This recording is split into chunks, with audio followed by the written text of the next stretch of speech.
Kia ora and welcome to another Aotearoa Rugby Pod. Plenty to talk about this week with the Bledisloe Cup back on. Bledisloe Cup 3 out of Perth with a new All Blacks skipper. Plenty of positional chat. And if you guys who aren't there, which could mix a few things up, we've also got a new Super Rugby format for next year, which is posing a few interesting questions about how it exactly works. So before we get into all of that, let's introduce who we are. I'm Ross Karl.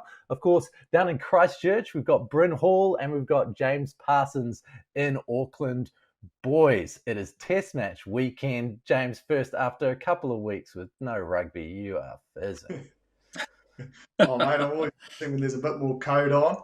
But yeah, I'm really excited for this one. I think it's going to be a few guys given opportunities, so it'll be something new for us to view, which is exciting. Obviously, with the new skipper announced and his deputies, it just adds a little bit more flair to this I suppose dead rubber when it comes to the Bledisloe. Hey, let's get straight into that then. Ardie Savea, All Blacks captain. Bryn, something you thought would happen at some point?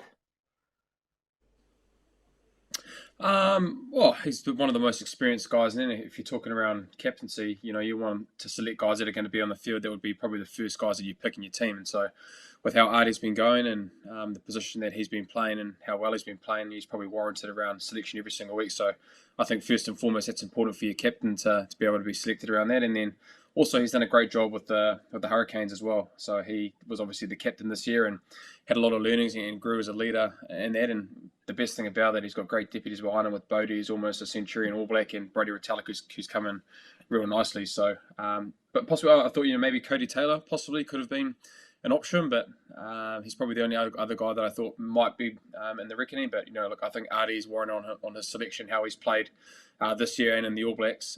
He's warranted being captain of the squad, and he's got some great deputies behind him as well, as Dripper alluded to. Is it, Jipper, the fact that the number 2 jersey is up for grabs that probably worked against Cody Taylor?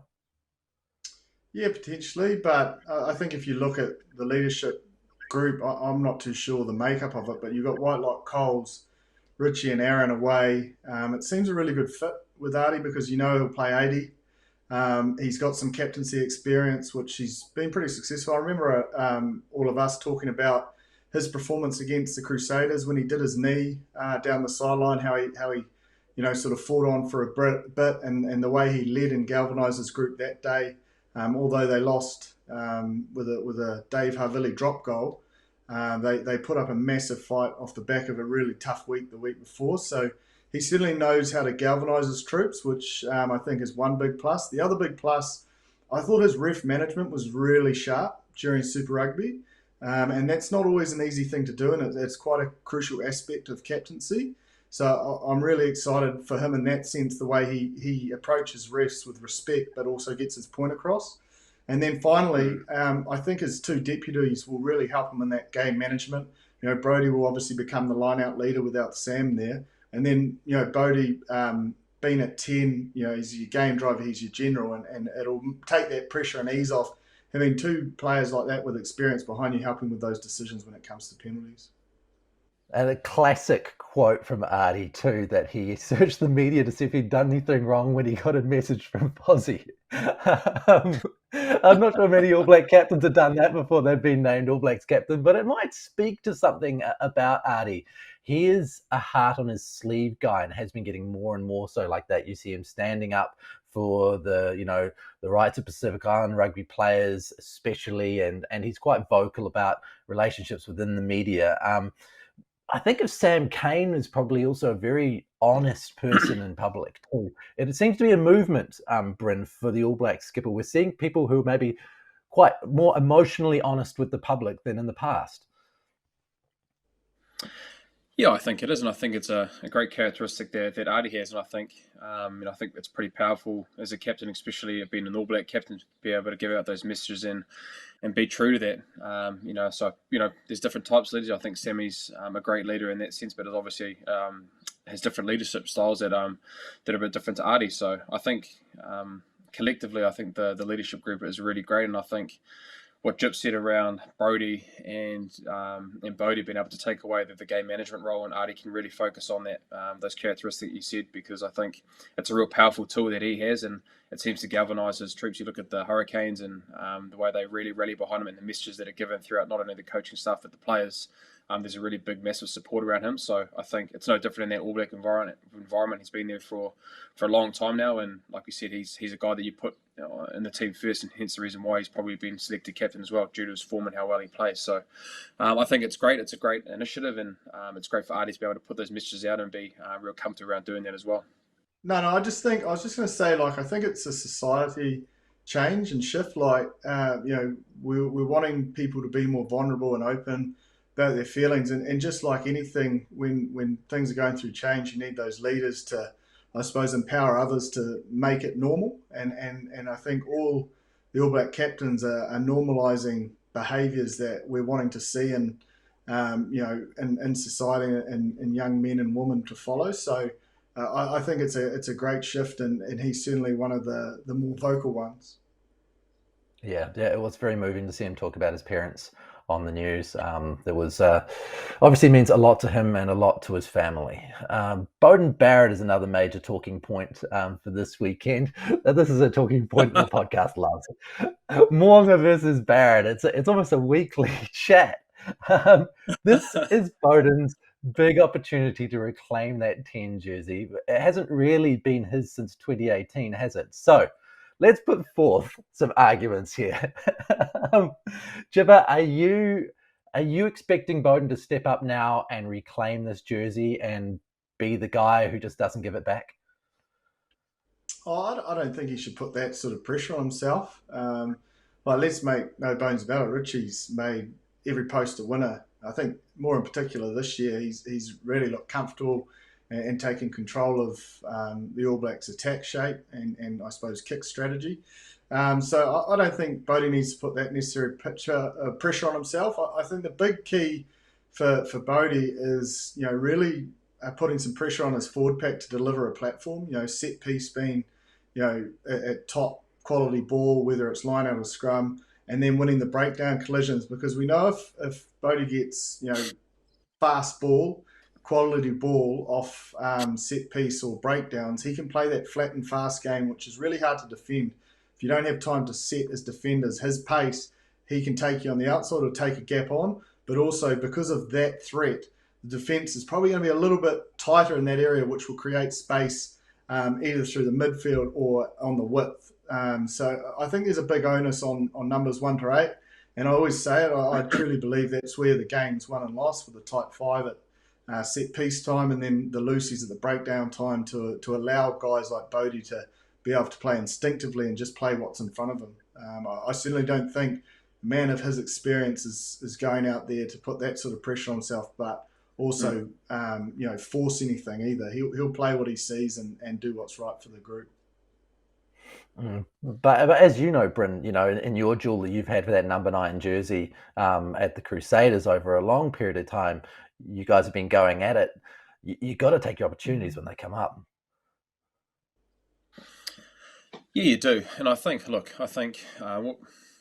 what Jib said is pretty important. I think, he's not going to put that much added pressure on himself. I think he's played enough test matches and enough games to have a pretty good understanding around what his game looks like and what, I guess, a good test performance looks like. So I think more so for him, it's having the opportunity to be able to have him have the time to be able to play. So he'll have the whole week to be able to take the reins of the attack shape, the meetings, how he wants the team to be playing and delivering the messages throughout the week. So, but I think again it is an opportunity for Beauden. We did talk about it. He hasn't had any opportunities due to Richie's trainer form and being able to play well and given his opportunities. But I think he's played enough footy now to have a good understanding of what a test match and what a good preparation test match looks like for him. But I think again it comes not just on himself. It's around the points that Jip poured around the forward pack and being able to give him that lightning quick ball. Because look, if he does get that and he's been able to play flat at the line, he's arguably the best in the world at that. So there's a lot of things around him that have to be able to go well for him to be able to put a performance that he wants.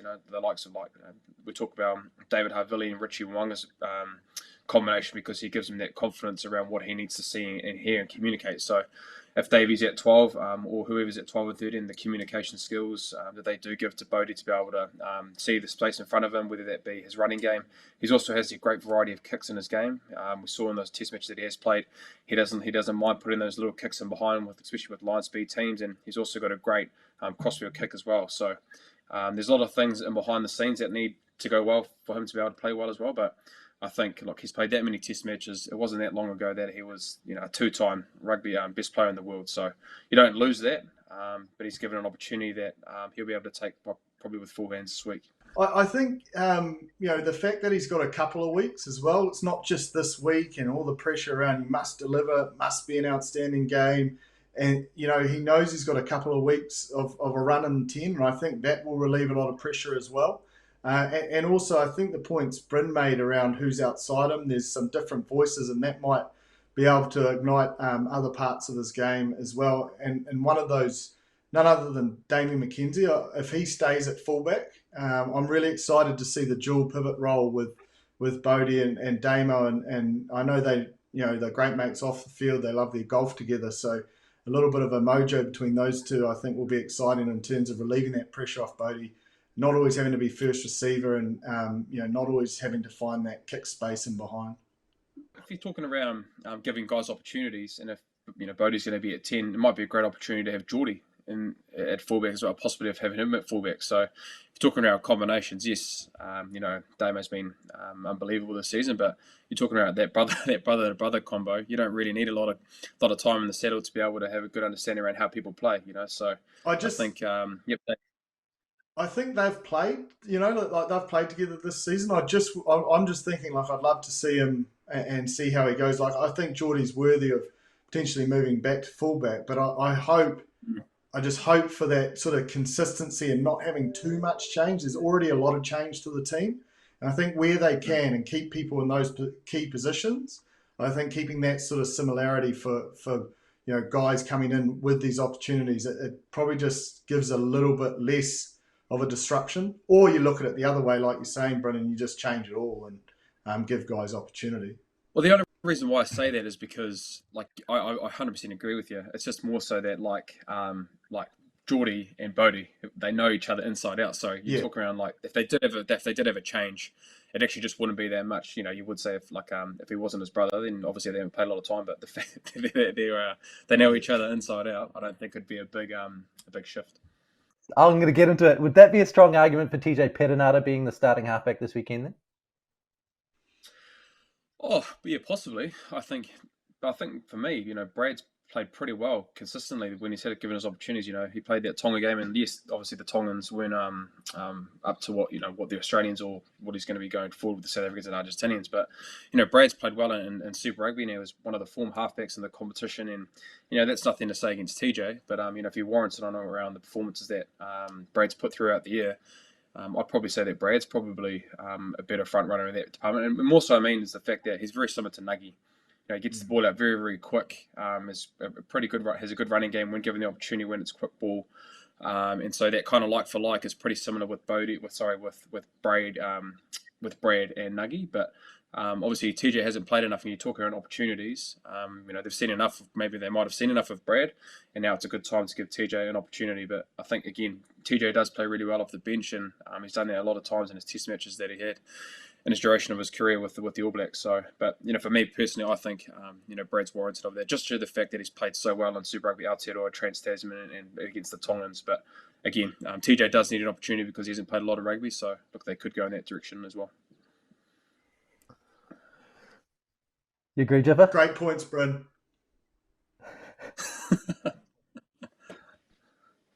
That's all I got.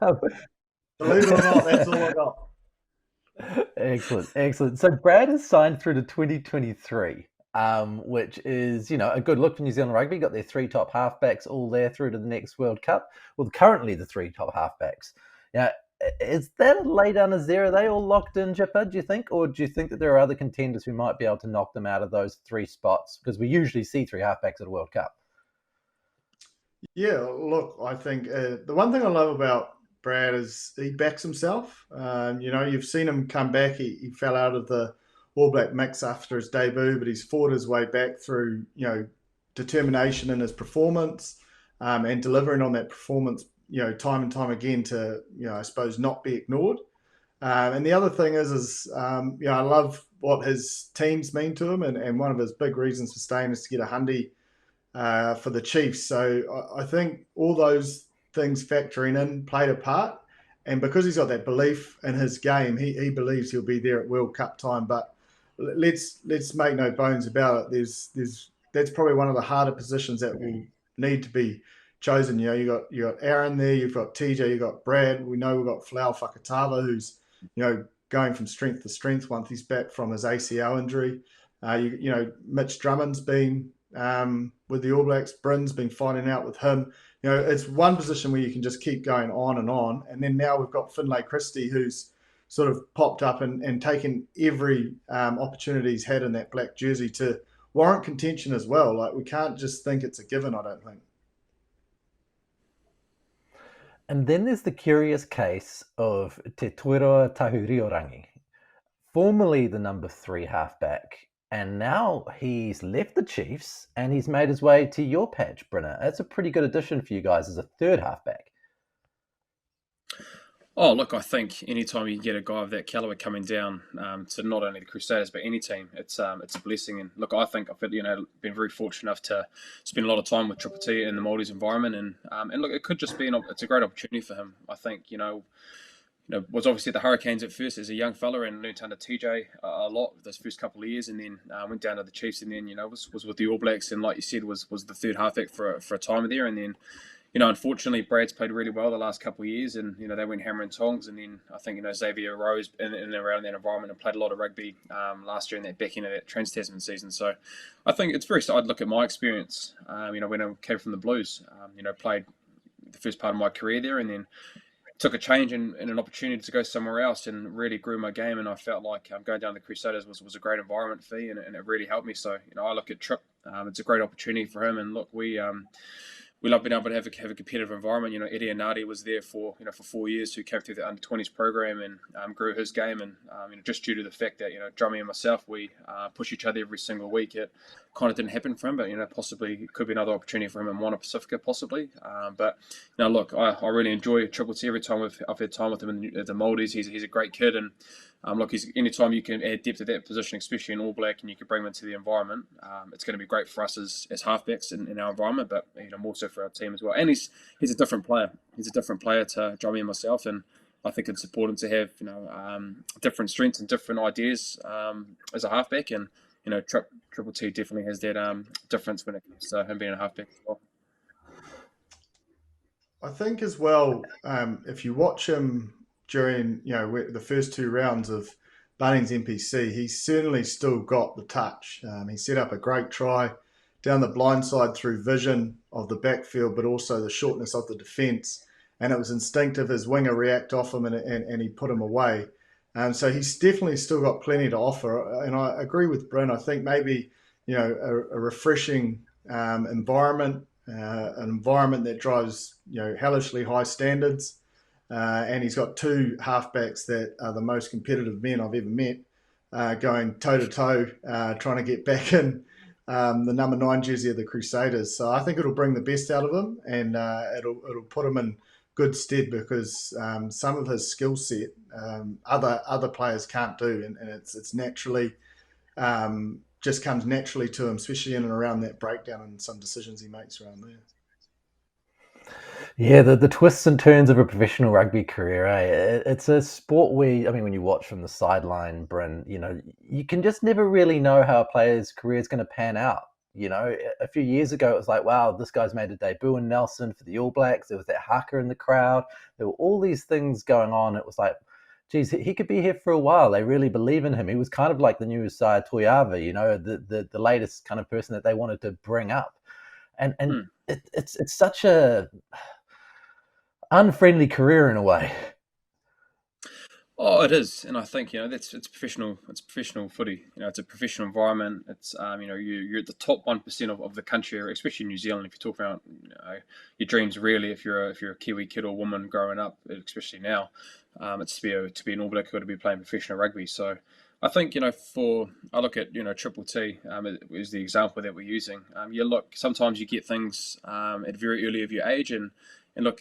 You mature in different ways, and so that's a great opportunity for him. And look, he's only 25, 25, 26. So I look at my experience when I came down to the Crusaders. I was 25, and it kind of like a crossroads really in my career. And I think what he will find is when he does come down is that he's going to have a lot of guys that are going to be wanting the best from coaches, players, wanting the best for him and be able to get him into a position where he can succeed. And so I think that's really important, especially when you're trying to figure out a few things, especially when you come to that kind of point in your career that you really want it to go forward and you want to keep prolonging your career in rugby in New Zealand. I think for him personally, I think it's a great move for him. It's going to be an environment that it's going to help him be a better player, but I think more importantly as well, a better person as well. Here's hoping. I hope it goes all well for him down there. We've got a few, actually a couple of Crusaders who look like they're coming back from injury and should play a bit of a role in the Rugby Championship. Joe Moody, obviously, Braden Eno, then there's Ofa Tuangafasi as well. Do these guys, Jipper, play a big role in the Rugby Championship coming up, do you think? I think once they're back from injury, if you take the two front rowers, for example, there's two schools of thought, isn't there? First school is they potentially work their way onto the bench and come onto the field and add some impact, but that has some risks. So a lot of the time when guys are coming back from big injuries, especially in the front row, it's better off put them out there to start. For both those men, that's a usual position they're used to, is starting. And it's almost like go as long as you can and then we'll get the fresh legs on, because the danger of potentially putting guys, I suppose, on the bench when they first come back is if someone goes down in the first minute, they have to go for 79. So having that control for your squad, it might be a better fit just to put 1 and 3 on their backs and send them out there to empty the tank, and then once they empty, they can get the injection from the two positions in loose head and tight head that are well tussled for at the moment. There's guys putting their hands up left, right, and centre, and they've certainly performed. But the experience and calibre of these two men, you'd like to think, especially coming up against the Argies and the Springboks, it's a prime opportunity to get them back in there. And Braden Eno, how does he fit into all of this? When we look at our mix of outside backs, Bryn, I mean, he's obviously got the ability to be very versatile through the midfield and back three. Does he fit into a 23? Well, I think that's probably the positioning that I think that's the way they would go. And look, Braden's an out-and-out centre traditionally, but obviously through his time with the Crusaders, ended up playing wing in the first part of his career and then transitioning once Ryan Quade left into that midfield instinct with Jack. But I think bringing him and having that 23 role will be that's probably where I'd see him fit. I think because with the fact that Davey Havili's there, ALB, and even Quinta Paya is there as well. He's played well, even though he's obviously been possibly as a 12, and Rico as well. I think the ability that he can be able to come on that 23 and being able to have that kind of midfield or wing spot, being able to cover both positions, I think that might be the role that he does play. But it's tough because there's a lot of good guys in that kind of 23 position that are usually selected there. So I think it's important that, he hasn't played a lot of rugby. So I think for the fact if he does get selected, that kind of 23 role and bringing him on possibly for the last 20, 15 minutes and bringing him slowly into that. And then if there are injuries in the season, then at least he's slowly worked his way back in playing minutes on the bench, and then you can bring him into that starting role if, due to good performances of him coming off the bench and if there's injuries in that kind of rugby championship. I think if they look at his NPC form, they'll be really happy with where he's at. If you use the Manawatu game, he made 2 or 3 massive hits through great speed across the ground defensively, and then dropping his body height and hitting right in that rib cage and forcing a couple of turnovers.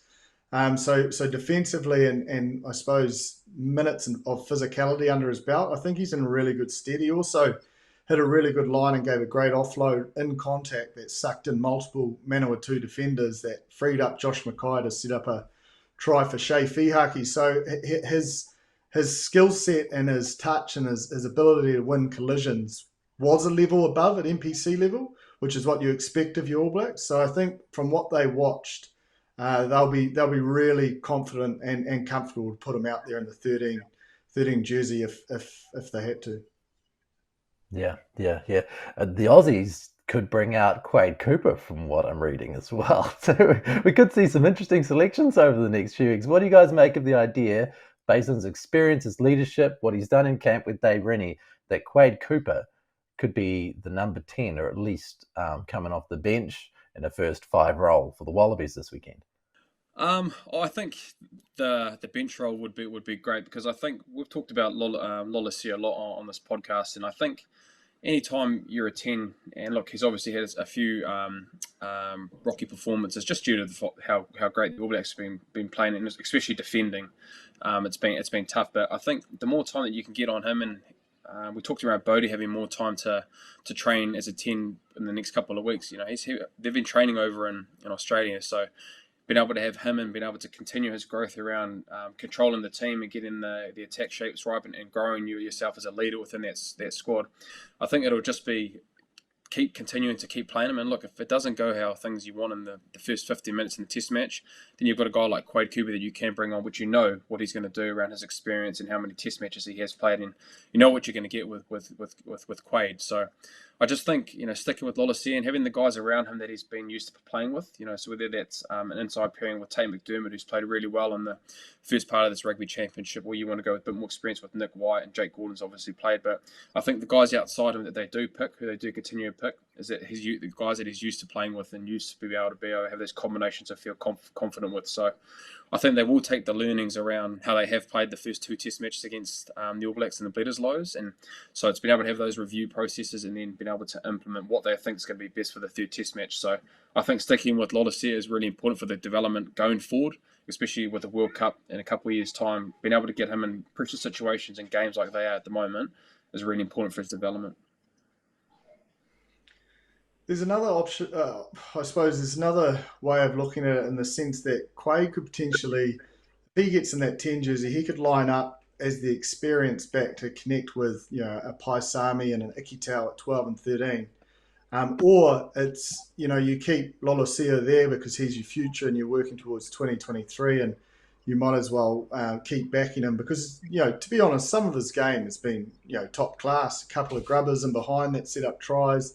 There's been a few intercepts, but not all of it has been, doom and gloom. So I think Noah's showed enough to probably keep his 10. And then they obviously put Tamua there in that second test to give a bit of experience, but we know Samu Karevi's coming back. So if you can put someone of his ability outside Noah, it really will allow them to open up and take the pressure off, I suppose, a Hunter Paisami, who is always trying to crash and get his hands on the ball. That can allow him to free up. It can also take the pressure off Noah with someone of his experience. If they can't get him to start, or he's not ready to and he wants to come off the bench, I don't think it's necessarily a bad option with the Bledisloe said and done to put that young combination back out there with Quade and Samu off the bench, and that young option being Lolesio, Paisami at 12 and Ikitau at 13.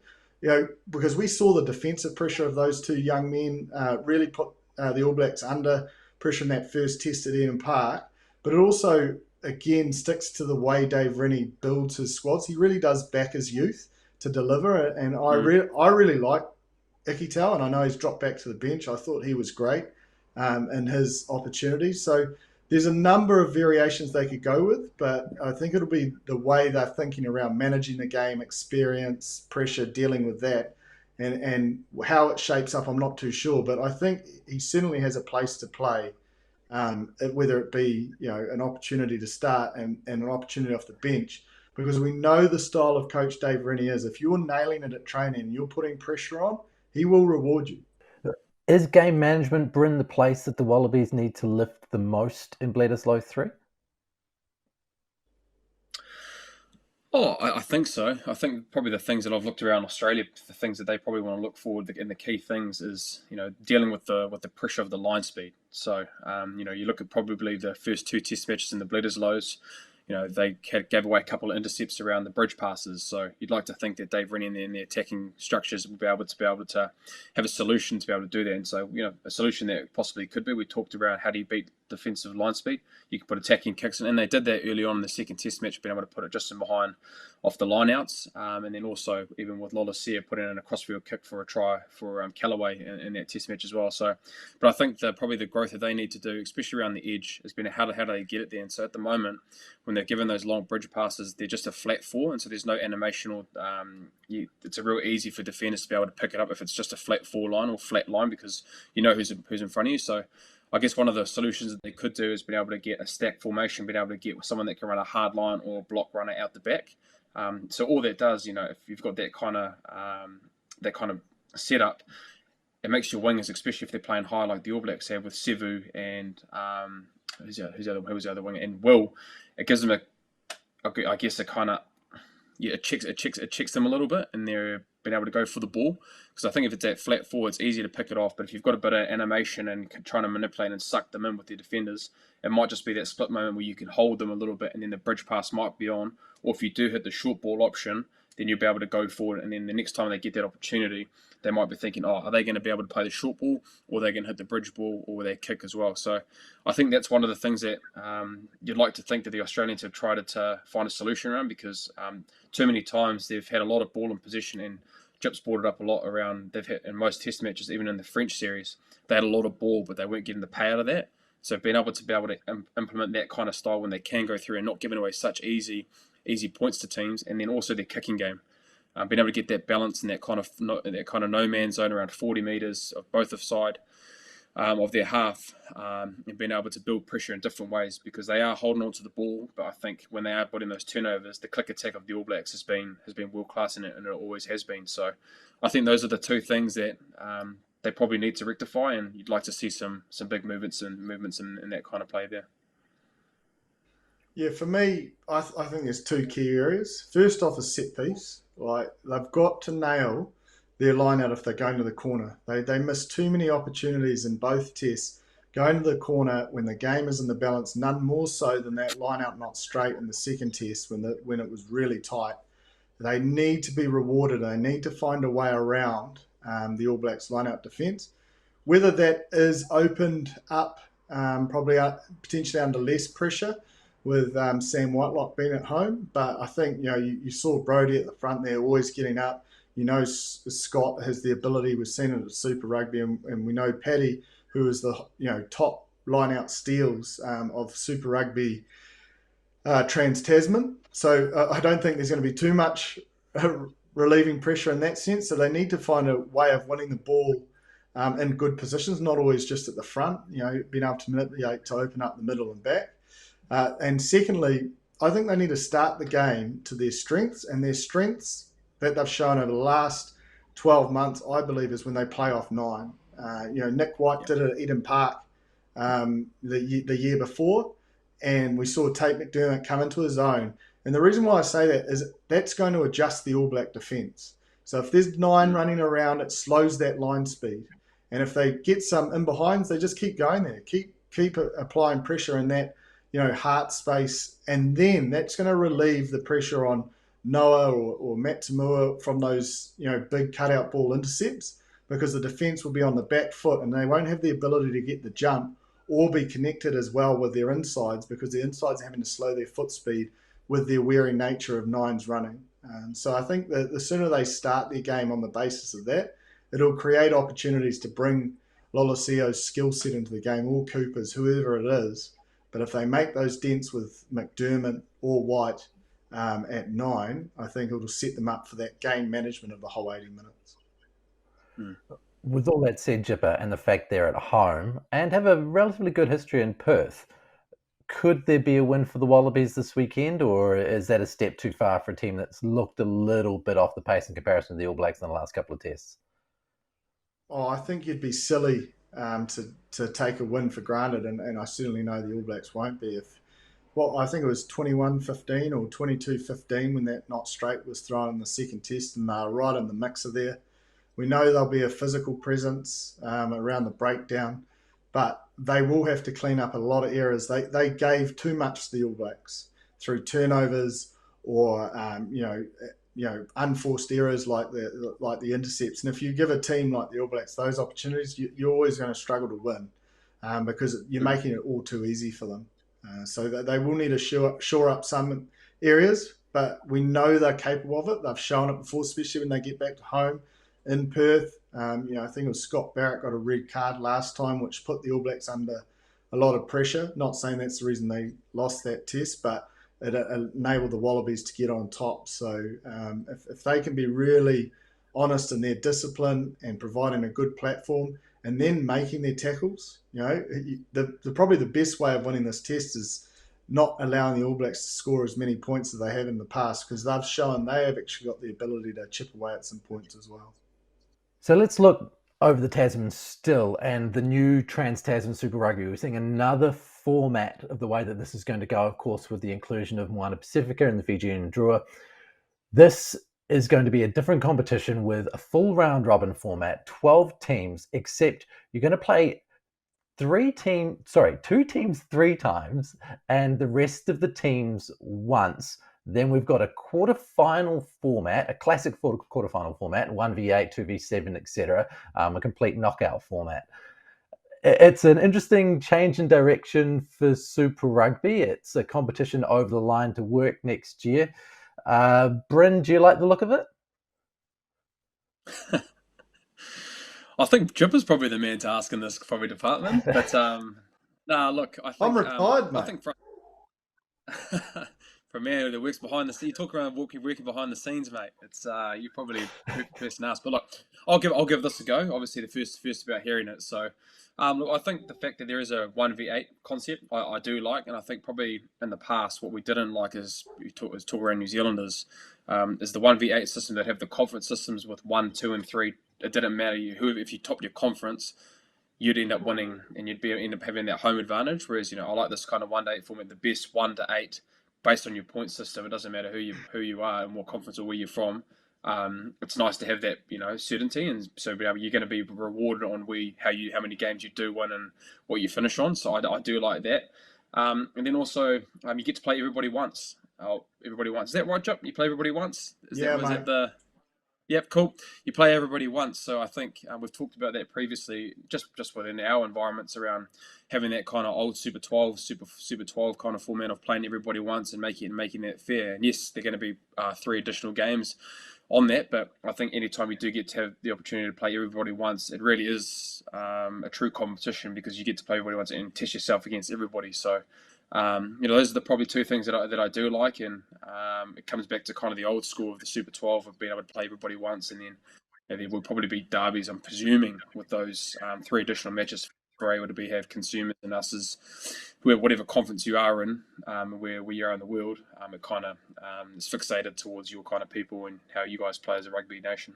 Yeah, for me, quickly before you chime in, Jipper, the concept of a full round robin is so that everyone is on an even playing field. And if you're not all on an even playing field because you're playing a bunch of teams twice and not necessarily the same team that everybody else is playing twice, then suddenly it's no longer an even playing field.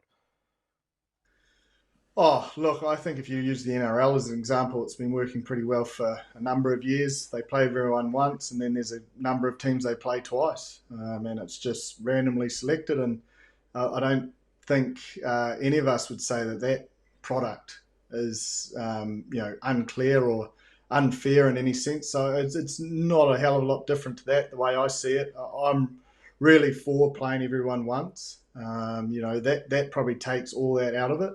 And then if you've got 3 games where you play teams twice and it's randomly selected, it's just luck of the draw, I suppose. And if you're the best team anyway, or you're in the best top 8, it won't factor too much in the scheme of things because you've already had 8 rounds or however many rounds before. There's 11 rounds before the 3 games. I think it'll be a pretty clear picture by round 11 where the finals are looking at. And I like 1 to 8 as well. I think it gives everyone an opportunity to play some finals footy and also opens up for that upset, 8 beating 1 or 7 beating 2. So I think that's an exciting aspect and almost that nothing to lose for those teams a little bit further down in a one-off game. Do or die, I think it adds excitement to that final series. It makes it a little bit longer, which is also entertaining, I believe. But as we know, I love watching Code, so of course I'm going to like that. But see, I think, and with that, Ross, and probably in the past when we had that 1v8 kind of system, we were pretty frustrated as Kiwis, even when you were playing. It doesn't matter if it was 1, 2, or 3. The South African conference or the Australian conference, if your Kiwi team didn't have had better points for that, didn't get rewarded with a home semi-final, and the difference between going to Australia and going to South Africa instead of having a home final was real important. So I think for us as Kiwis, I think seeing the difference in that and being able to see that and being able to, whoever the best top four is gets to have the home semi-final. It's not based on a conference system and just having one home nation in to be able to have their parties happy in that sense. It does feel like a competition that's worth watching, jumping both sides of the Tasman, getting some extra derbies in, seeing the two new teams come through. It's going to have a fresh feel to it. 8 out of 12 teams in the playoffs. That's 2/3 of the competition. I know that keeps everyone in the running, and I know that gives people a shot out of nowhere. But in the NRL, you see 8 out of 16 teams. Yeah, look, I don't see it as a big drama. I think, like, from my point of view, I think this competition's so close all the time that when you're just outside the top four, by a bit of points differential or something like that, and you've committed a hell of a lot. To commit a year, like, rugby careers are short. And if you commit a year and you just fall outside the top four, well, some people will say tough luck, but also having the ability to extend that on past the top four to 8 teams. I take your point that it is a high number out of the 12, but I believe it's going to be so closely fought that everyone's going to be like, yeah, we want the 8 when it comes around to finals time to get that clear winner in that extra week. And I think the whole thing as well. You look around. Sorry, Bryn. But the whole thing is shaped towards the consumer. Do you know what I mean? Like, it's about the derbies, are the extra games. It's a clear format. There's no conference confusion or anything. And then there's a deeper final series, so it keeps the fans involved throughout for the team and supporting and getting that taste as well. So I think it's been designed really well in the thoughts of what the consumer will really enjoy. Yeah, and I think lastly around it, if you look around the NRL and how much, if you're that kind of just on the outside, but you've got a rich train of form in the last 3 to 4 games, and you end up being that number 8 or 7 spot, usually you're thinking around, if you look at the Warriors, for example, when they played the Melbourne Storm, if they ever just snuck in, they were on a rich train of form, and then the top team end up being like, there's probably one team we don't want to play coming into a final series, as a team that has that massive form they go up and form in that last 3 to 4 weeks. So I think that kind of aspect is brought into it as well. And so if you're sitting, pretty for the duration of the competition, you're in that kind of first, second spot, and a team has just jumped in with that kind of 3 to 4 games and playing really well at the back end of the season, it just kind of adds that kind of anxiety around, these guys are playing really well. And even though they have finished 8th or 7th, we know we've got to be on their game because they're in a rich train of form at the back end of the season where you want to be. Yeah, but there's and the best example of that in Super Rugby is the Highlanders in 2015. They had to go away. They played away the whole time, and they really hit their straps late in the round robin piece, and that continued on and galvanised them into that final series. And who would want to take that story out of Super Rugby history? I know there were more teams then, but that's the reality of what we could potentially miss if it's in that top 4 scenario.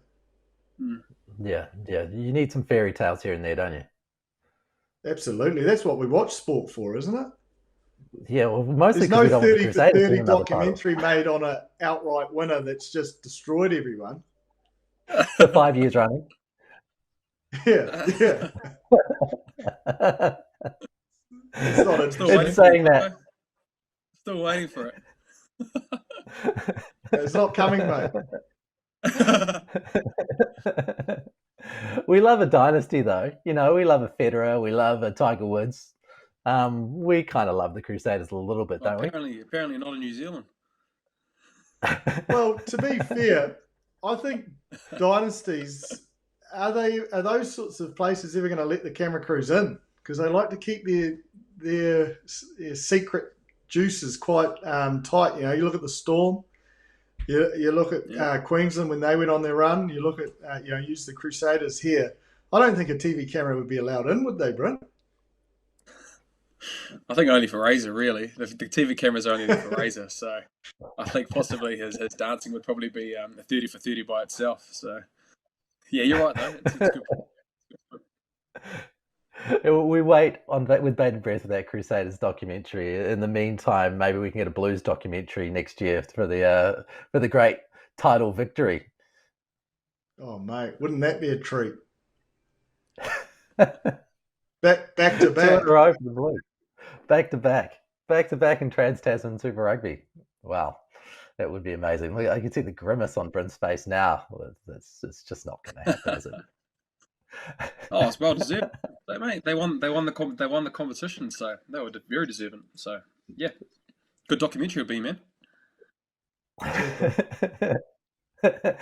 and voiced by James Parsons.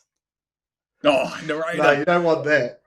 No way. You do, mate. Just like you do, mate. I'll tell you, if you can commentate or like be able to be that kind of guy, if you had that much passion when you were down that Taranaki game, oh, you'd have me, mate. You'd have me tuned in. You'd have me tuned in, mate. Well, there's one thing I never lack is passion. And as the show takes a turn for the worse, we might as well finish it right here. Thank you all for tuning into another Aotearoa Rugby Pod. Next week, we'll have some footy to talk, some analysis. The guys will have their big books out. Or Bryn will have his laptop and iPad, and Jipper will go old school with the book, and we'll give you all the analysis that you need. So thank you once again, Bryn Hall down in Christchurch, James Parsons in Auckland.